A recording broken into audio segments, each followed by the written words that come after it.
Hello everyone, welcome to Sanmarga classes. Paraffin ಮೇಣದ ಯಾವುದಾದರೂ ಎರಡು ಉಪಯೋಗಗಳನ್ನು ತಿಳಿಸಿ ಅಂತ ಹೇಳ್ತಿದ್ದಾರೆ.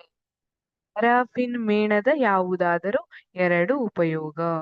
ಪ್ಯಾರಾಫಿನ್ ಅನ್ನ ನೀವು ಬಹಳಷ್ಟು ಬಾರಿ ಕೇಳಿರ್ತೀರಾ ಅಲ್ವಾ? ಮೇಣದ ಬತ್ತಿಯನ್ನ ನೋಡಿರ್ತೀರಾ. ಆ ಮೇಣದ ಬತ್ತಿಯ ಮೇಣ ಏನಿರುತ್ತಲ್ಲ, ಅದು ಪ್ಯಾರಾಫಿನ್ ಅಂತ ಕರಿತೀವಿ. ಅದೇ ತರ ವ್ಯಾಸ್ಲಿನ್ ಅನ್ನ ಕೇಳಿರ್ಬಹುದು. ವ್ಯಾಸ್ಲಿನ್ ನಲ್ಲಿ ಕೂಡ ಪ್ಯಾರಾಫಿನ್ ಅನ್ನ ಉಪಯೋಗಿಸ್ತಾರೆ. ಈ ಪ್ಯಾರಾಫಿನ್ ಏನಿದೆ ಅದು ಯಾವುದರ ಯಾವ್ದ್ರಿಂದ ಪಡ್ಕೊಳ್ಳಾಗಿದೆ ಅಂತ ಹೇಳ್ಬಹುದಾ? ಪ್ಯಾರಾಫಿನ್ ಅನ್ನ ಯಾವ್ದ್ರಿಂದ ಪಡ್ಕೊಳ್ಳಾಗಿದೆ ಅಂತ ಹೇಳ್ಬಹುದಾ?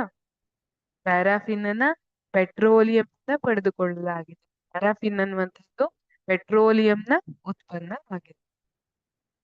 ನೋಡಿ, ಪ್ಯಾರಾಫಿನ್ ಅನ್ನ ಮೇಣದ ಬತ್ತಿಯ ತಯಾರಿಕೆಯಲ್ಲಿ, ಮುಲಾಮುಗಳ ತಯಾರಿಕೆಯಲ್ಲಿ, ವ್ಯಾಸ್ಲಿನ್ ತಯಾರಿಕೆಯಲ್ಲಿ ಉಪಯೋಗಿಸಿರ್ತಾರೆ. ಈ ಮೂರರಲ್ಲಿ ಯಾವ್ದಾದ್ರೂ ಎರಡನ್ನ ಬರೆದ್ರೆ ಸಾಕಾಗಿರುತ್ತೆ. ಕೆಲವೊಂದು ಸೌಂದರ್ಯವರ್ಧಕಗಳ ತಯಾರಿಕೆಯಲ್ಲಿ ಕೂಡ ಪ್ಯಾರಾಫಿನ್ ಮೇಣವನ್ನ ಉಪಯೋಗಿಸ್ತಾರೆ. ಈ ಪ್ಯಾರಾಫಿನ್ ಏನ್ ಮಾಡುತ್ತೆ ಅಂದ್ರೆ ಸತ್ತ ಚರ್ಮದ ಕೋಶಗಳನ್ನ ತೆಗೆದು ಹಾಕುತ್ತೆ.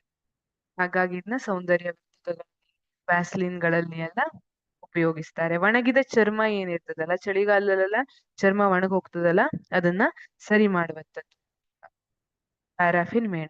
ಅದೇ ತರ ರಬ್ಬರ್ ಮತ್ತೆ ಪ್ಲಾಸ್ಟಿಕ್ ಉದ್ಯಮದಲ್ಲಿ ಕೂಡ ಪ್ಯಾರಾಫಿನ್ ಅನ್ನ ಉಪಯೋಗಿಸಿರ್ತಾರೆ. ಅಲ್ಲ, ಪ್ಯಾರಾಫಿನ್ ನ ಉಪಯೋಗ ಇರ್ತದೆ. ಇದ್ರಲ್ಲಿ ಯಾವ್ದಾದ್ರು ಎರಡನ್ನ ನೀವು ಬರೆದ್ರೆ ಥ್ಯಾಂಕ್ ಯು.